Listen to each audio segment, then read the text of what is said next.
200 ming yurgan mashinani korobkasi bez profilaktika. Bez profilaktika yursanglar, ertaga plastmaslar mana shunaqa xrupka bo'lib ketadi. Mashina Gentra.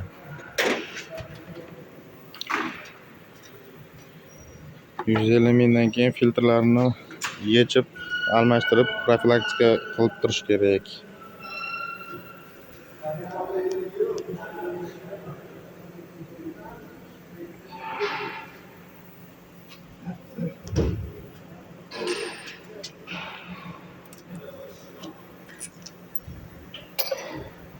Eng normalniy probeg profilaktika necha? 100 ming. 100 ming, ha? Har iloji bo'lsa 100 mingda ochtirib, unaqa korpuslari ham yig'averadi bo'lsa. Usturishga singandan keyin dalshi tsepочка bo'lib qolgan detallari sindirib o'ynataversa, расходingiz yana ko'payadi-da.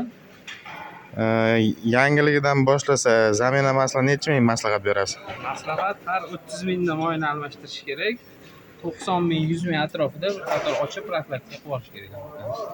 100 mingdan keyin bular уже вообще xrupki bo'ladi, maydalanishni boshlaydi.